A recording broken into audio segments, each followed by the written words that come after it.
Landed. Love you, Mama. That was the last message Mackenzie Lueck ever sent. A simple text, a routine check-in, a daughter letting her mother know she was safe after a late-night flight. But Mackenzie wasn't safe, because within hours of stepping off that plane, she would vanish without a trace. June 20th, 2019. Salt Lake City Police Department receives a call. Yeah, I'd like to get, if possible, have a wellness check done on my daughter. I've been trying to get a hold of her all week. I was just wondering if I could have somebody maybe go by her house and check on her. A week. A week without contact from his daughter, a 23-year-old college student who should have returned home after her flight from California. Her phone is going straight to voicemail. No one has seen her.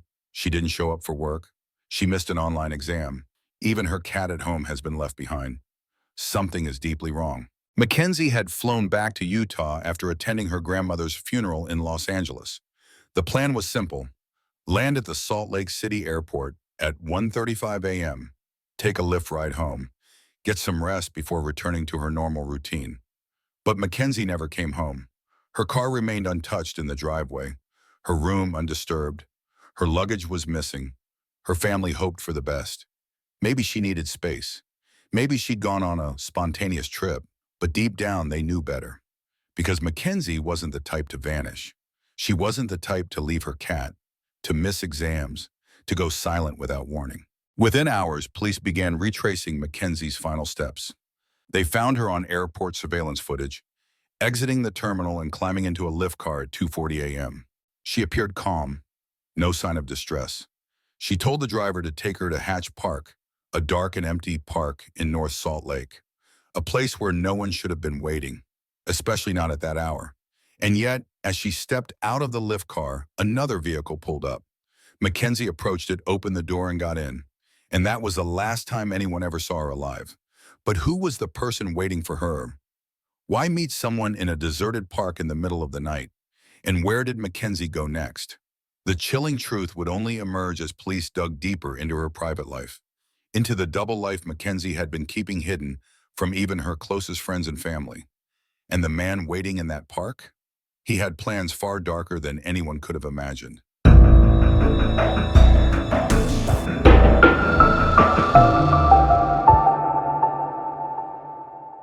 To her family, Mackenzie Lueck was the perfect daughter. Born in El Segundo, California on March 8, 1996, she was the second of 4 children and the only daughter of Greg and Diana Lueck. Mackenzie was known for her bright smile, warm heart, and relentless determination.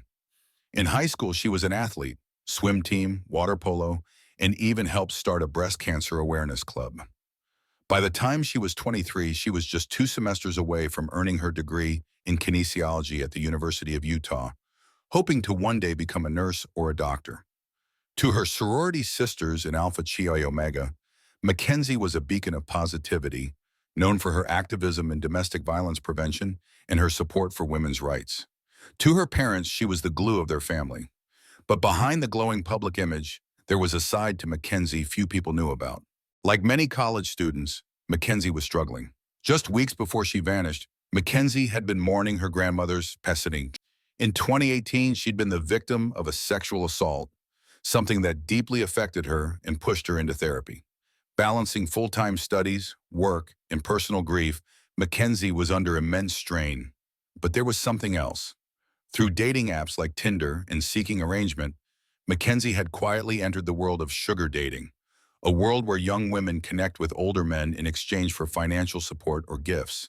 Friends later revealed that Mackenzie had been talking about becoming more outgoing, more confident, and experimenting with this lifestyle as a way to gain financial freedom and control over her life.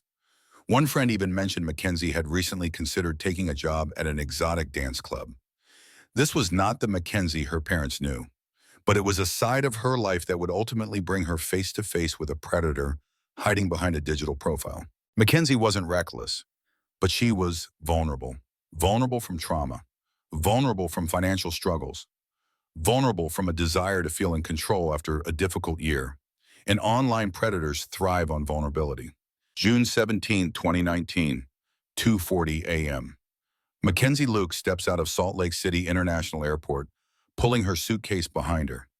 She looks calm, composed.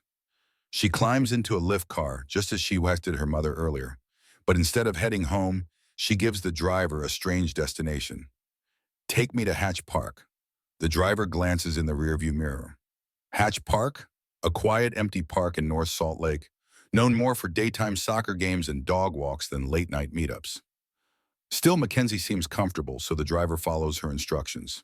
At 2:59 a.m., the Lyft driver pulls into Hatch Park's deserted parking lot. Another car is already waiting. It's dark, but the driver sees enough to notice Mackenzie walks directly to the vehicle, as if meeting someone familiar. How are you doing? How was your trip? The exchange seems normal. There's no distress, no hesitation, just small talk as Mackenzie gets into the vehicle. The Lyft driver leaves, assuming the meeting is harmless. But in that instant, Mackenzie disappears from the world.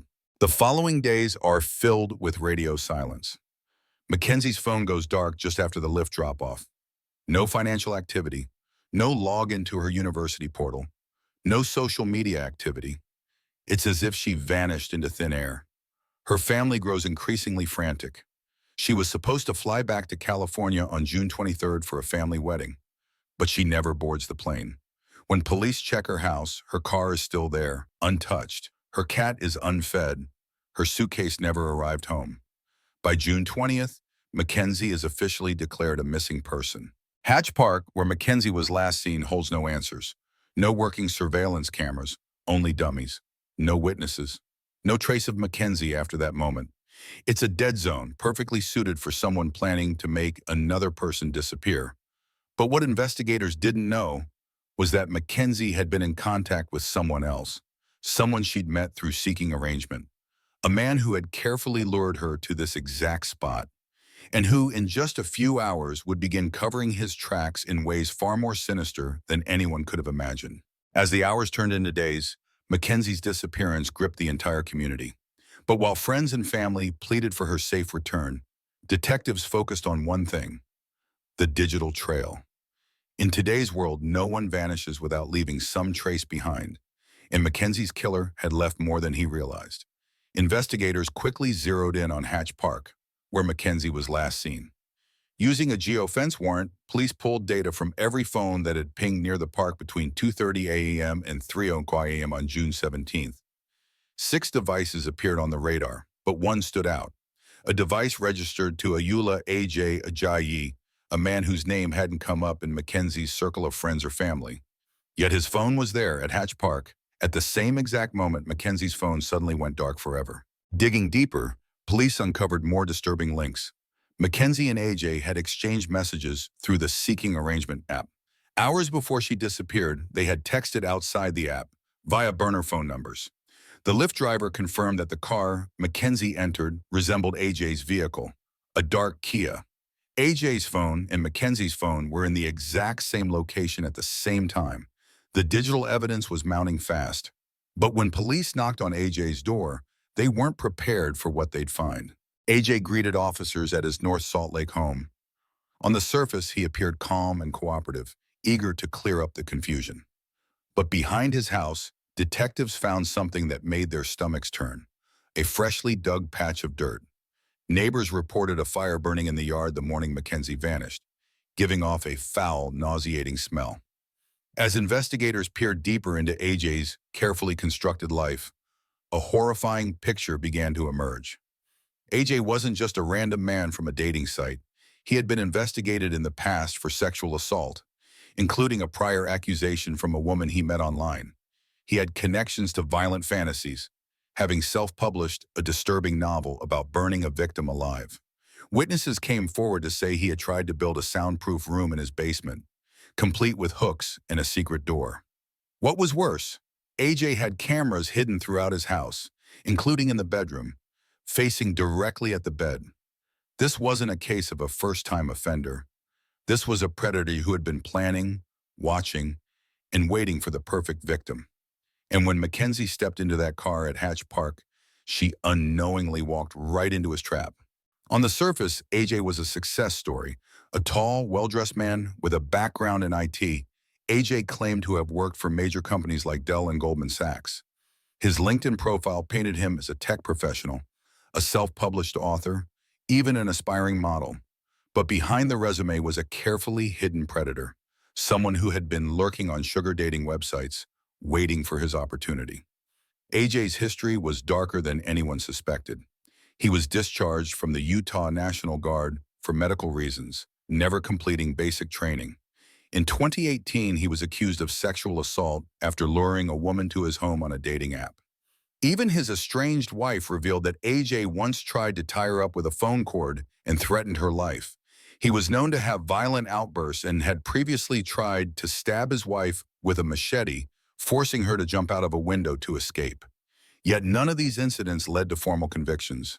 Each time, AJ slipped through the cracks, free to keep prowling online platforms in search of his next victim. One contractor described how AJ had once approached him with a chilling request. He asked me to build a soundproof room in his basement with hooks on the walls and a fingerprint lock on the door. When the contractor refused, AJ disappeared, but the intent was clear.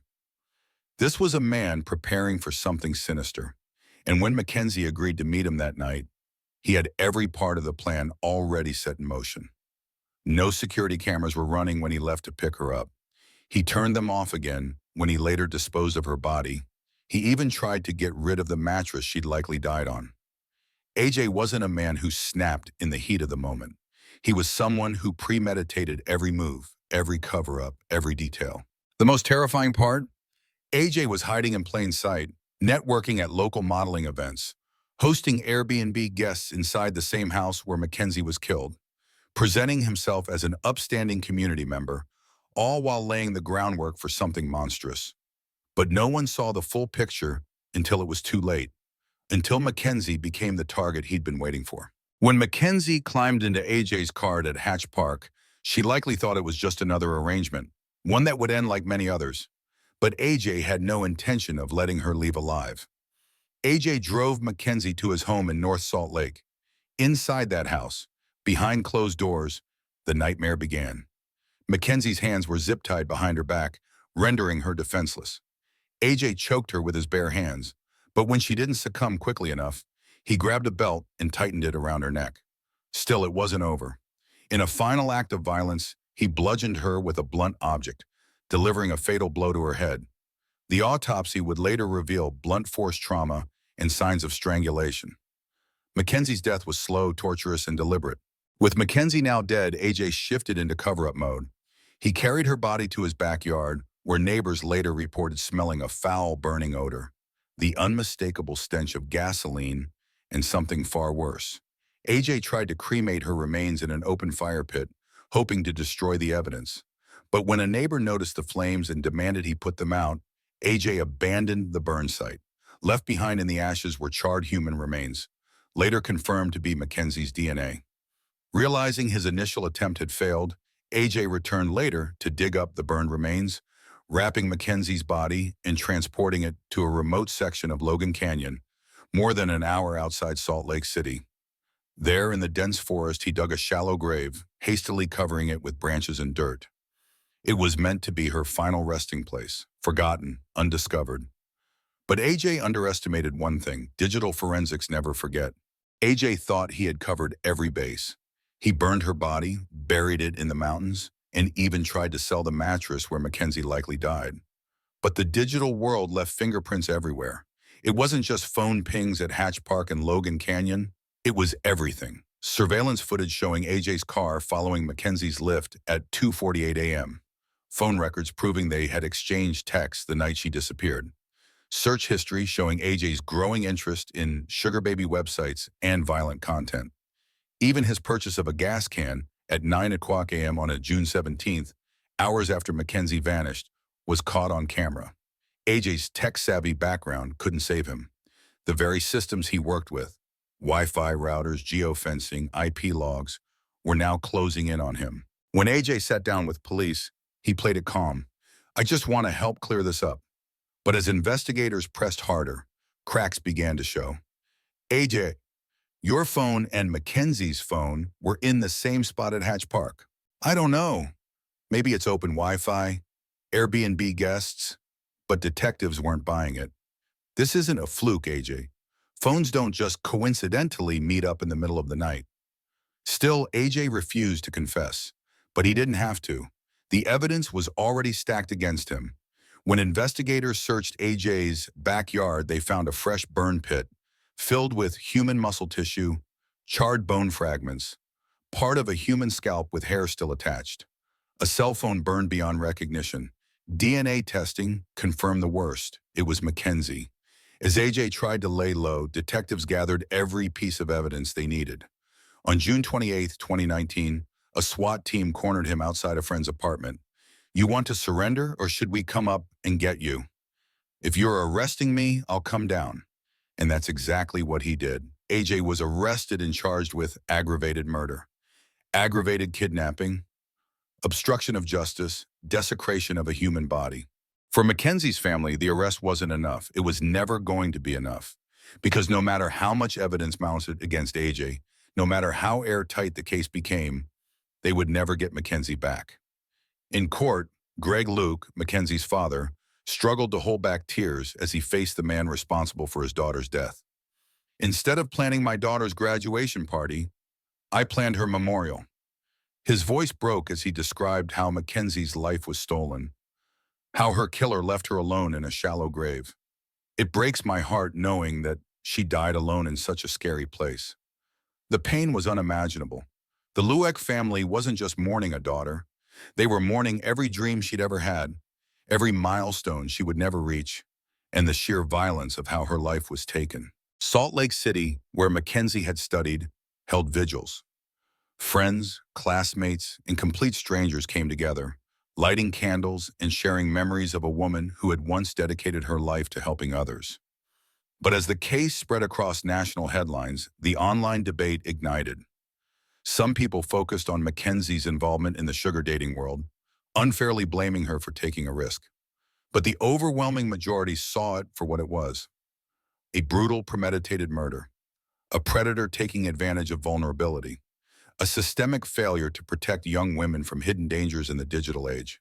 On October 7, 2020, AJ pleaded guilty to first-degree aggravated murder and desecration of a human body. The death penalty was taken off the table, but he was sentenced to life in prison without the possibility of parole. For the Lueck family, the verdict was a bittersweet moment. Justice, yes, but no punishment could ever compare to what they lost. "We didn't get to say goodbye to our friend," said one of Mackenzie's sorority sisters. "We didn't get closure. We just got a sentence." AJ's house, the place where Mackenzie took her last breath, went up for sale, but no price tag could erase what happened in there. "Every time I walk by, I remember what happened," one neighbor said. "It will never just be another house." The home stands as a permanent scar, a chilling reminder of the dark world that hides behind smiles, dating apps, and polished profiles. Thank you for following this harrowing case with us. What do you think about this story of calculated deception, hidden danger, and a life taken too soon? Do you believe justice was fully served? And how can we protect others from falling victim to predators hiding in plain sight?